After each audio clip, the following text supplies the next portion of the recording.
जब जब इस धरती पर पाप असहनीय हो जाता है, तब तब देवी देवता के अवतार के रूप में कोई महाशक्ति इस धरती पर अवतार लेकर उस पाप का नाश करती है। शक्ति से सृजन होता है और शक्ति से ही विध्वंस। शक्ति के बल पर ही हम संसार में विद्यमान हैं। शक्ति ही ब्रह्मांड की ऊर्जा है।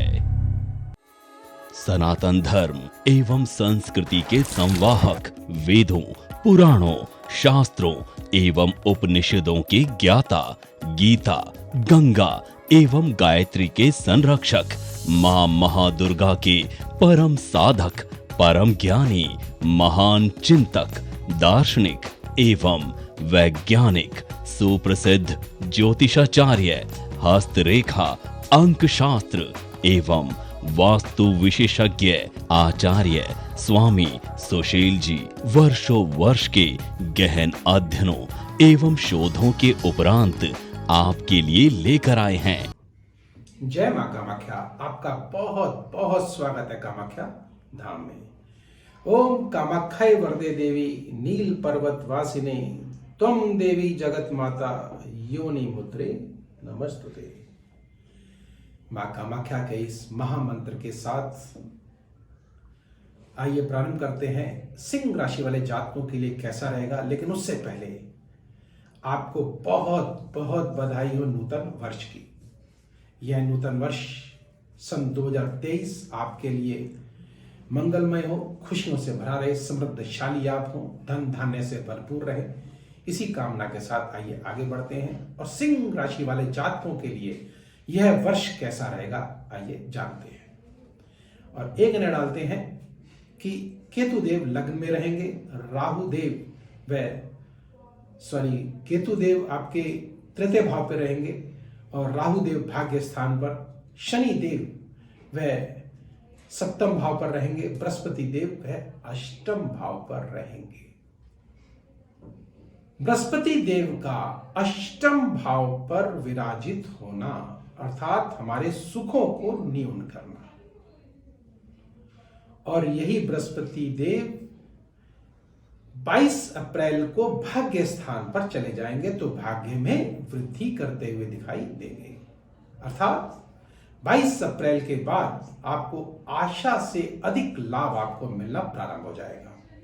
यहीं से भाग्य में वृद्धि होगी, आपके रुके हुए कार्य बनेंगे, नई नई योजनाएं आपके मस्तिष्क में आएंगी। अगर बाहर कहीं प्रवास करना ये दिव्य मंगल शक्ति कवच ऐसा कवच है जिसको प्राप्त करने के बाद और धारण करने के बाद मेरे जीवन में बहुत से बदलाव आए। जैसे कि मैं बहुत परेशान चल रही थी, समय समय घर में बहुत सी ज़्यादा दिक्कत परेशानी थी। जैसे कि काम मेरा जिस काम के लिए सोचती थी वो काम होता नहीं था, बनते बनते काम बिगड़ जाता था। पैसा भी मेरे पास बचता नहीं था, आता तो था लेकिन बचता नहीं था। मन ऐसा होता था कि कहीं मैं कुछ अपने आप कुछ कर लूं, लेकिन मैं बहुत जगह घूमी, कहीं से भी मुझे कुछ भी इसका फ़ायदा नहीं हुआ। जब से मैंने सर्वमंगल शक्ति कवच लिया है मेरे जीवन में बहुत से बदलाव आए हैं।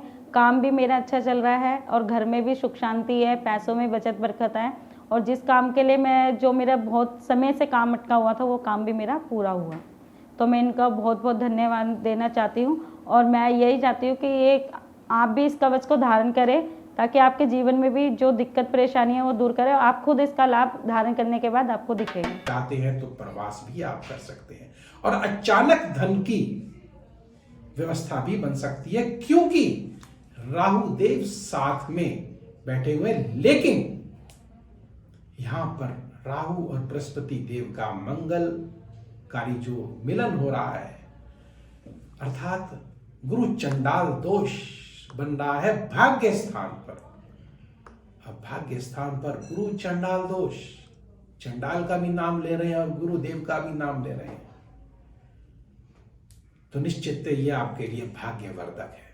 सिंह राशि वाले जातकों के लिए ये निश्चित एक उपहार समझिए इसे।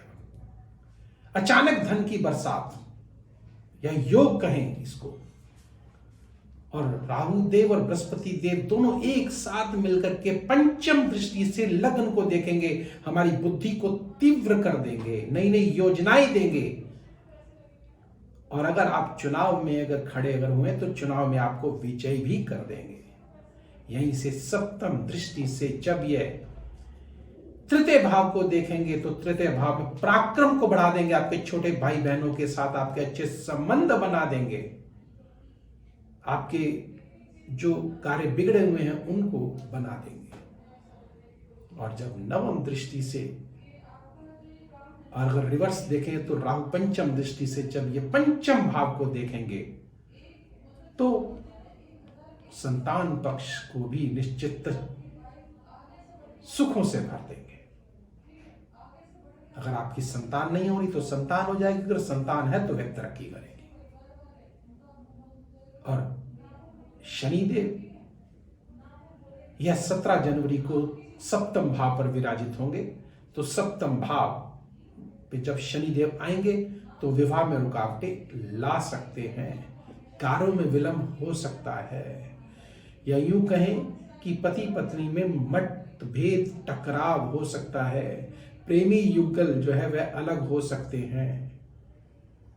लेकिन इस वर्ष के राजा बुध देव और मंत्री शुक्र देव होने से आपको कहीं ना कहीं लाभ भी आपको मिलेगा, निश्चितता मिलेगा। अब हम बात करते हैं कि सूर्य देव जो कि लग्न के स्वामी हैं 15 मार्च से लेकर के 14 अप्रैल के बीच में अष्टम भाव पर रहेंगे। अष्टम भाव जो कि पाप का भाव है, पीड़ा का भाव है, मान सम्मान प्रतिष्ठा में हानि उस समय हो सकती है, तो सचेत रहें। लेकिन 15 अप्रैल से लेकर के मई तक 15 मई तक यह जो है भाग्य स्थान पर आ जाएंगे, स्व की राशि में अथवा मंगल देव उच्च की राशि में हो जाएंगे। तो ऐसे भाग्य में वृद्धि करेंगे और 4 चांद लगा देंगे भाग्य को, और अचानक आपको तरक्की मिलेगी। लेकिन इसके साथ साथ राहु देव भी यहां पर विराजित है। तो राहु और सूर्य देव का जब आपस में मिलन होता है तो ग्रहण लग जाता है। तो ऐसा ना हो कि बनते बनते कार्य हमारे बिगड़ जाएं, स्वास्थ्य में अचानक हमको नुकसान हो जाए, कोई आंतरिक पीड़ा हमको सताए, ये ऐसा ना हो। इसके लिए क्या करें? आइए उस महा उपाय को करते हैं जिसके करने से निश्चित इस वर्ष को आप मंगलमय चमत्कारिक रूप दे सकते हैं। आइए मां कामाख्या का वह चमत्कारिक उपाय जानते हैं। सर्वप्रथम क्या करेंगे? काम्या सिंदूर को माथे पे लगाएंगे, प्रतिदिन लगाएंगे। वह गुप्त नवरात्र में महाचंडी पाठ कराएंगे, वह कुमारी पूजा कराएंगे निश्चित। और एक बहुत छोटा सा सरल उपाय, आप गुड़ प्रतिदिन गाय को खिलाना प्रारंभ कर दीजिए। तो मां कामाख्या की कृपा से देखेंगे कि यह वर्ष आपके लिए नूतनता से भर जाएगा, भाग्यवर्धक हो जाएगा, हर प्रकार की सुख सुविधाओं से आप संपन्न हो जाएंगे, समृद्धशाली हो जाएंगे। तो अगर आपको यह वीडियो पसंद आया हो, लाइक करें, सब्सक्राइब करें और बेल बटन को अवश्य दबाएं, जिससे अगला वीडियो आपके पास सबसे पहले पहुंचे और आप लाभान्वित हो सके। ध्यान रखिएगा, कुमारी पूजा के लिए मैं एक अलग से आपको वीडियो बना के डालूंगा। आप देखिएगा कि जिस प्रकार से हम कुमारी पूजा कराते हैं आपने कभी देखा नहीं होगा हमारे कराने का तरीका कुमारी पूजा का, और इसीलिए लोगों ने लाभ मिलता है, अवश्य लाभ मिलेगा आपको। तो अब मुझे दीजिए आज्ञा। जय मां कामाख्या। हाय, आई एम रोहित। मैं आज एक ब्रांडेड कंपनी में मैनेजर लेवल पर हूं। मेरे जीवन में विवाह से संबंधित बहुत सारी बाधाएं आई, यहां तक कि 2 बार मेरी एंगेजमेंट तक टूट गई। मेरे पेरेंट्स इस चीज से बहुत ज्यादा परेशान रहते थे, यहां तक कि मुझे भी ये समझ में नहीं आ रहा था कि आखिर मेरे ही साथ ऐसा सब कुछ क्यों हो रहा है। तभी मेरे एक दोस्त ने मुझे स्वामी सुशील जी के बारे में बताया। मैं उनके पास पहुंचा। सुशील जी ने मुझे बताया कि तुम्हारे जीवन में बहुत सारी बाधाएं हैं। अगर मैं आपको सारी बातें बताने लग जाऊं तो 3 घंटे की मूवी बन सकती है। सुशील जी ने मुझे बताया कि मेरी जन्म पत्री में शुक्र कमजोर है, यानी कि शनि और राहु की उस पर महादशा चल रही है। मैंने स्वामी जी से प्रार्थना की कि कृपया करके इसका कोई समाधान बताएं। तब उन्होंने बताया कि तुम्हारी जन्म पत्री में जो श्रापित दोष है उसके लिए उन्होंने 3 घंटे तक जप करना होगा। और उन्होंने 3 घंटे तक जाप किया और साथ ही मुझे ये शक्ति कवच धारण करवाया। शक्ति कवच धारण करने के लगभग 15 दिन के बाद ही मेरे ही ऑफिस की एक कुलीग पूजा, जिसे मैं मन ही मन में बहुत पसंद करता था, और जब पूजा से मैंने बात करी तो मुझे पता चला कि पूजा भी मुझे बहुत पसंद करती है। पूजा से मैंने बात की और अपने दिल की बात कह दी। आज हम दोनों शादीशुदा कपल हैं और हमारा एक छोटा सा प्यारा सा बच्चा भी, दिव्यांश। आज मैं अपनी जीवन में सफलता की सारी ऊंचाइयां छू रहा हूं और मैं बहुत खुश हूं। मेरे जीवन में फ्लाइंग कलर्स आ चुके हैं और मैं सब कुछ हर खुशी से पा जाता हूं। मैं बहुत शुक्रिया करना चाहता हूं सबसे पहले मां सरस्वती का, मां दुर्गा का और सुशील जी का, जिन्होंने मुझे ये शक्ति कवच धारण करवाया। इसने मेरी जिंदगी बदल दी।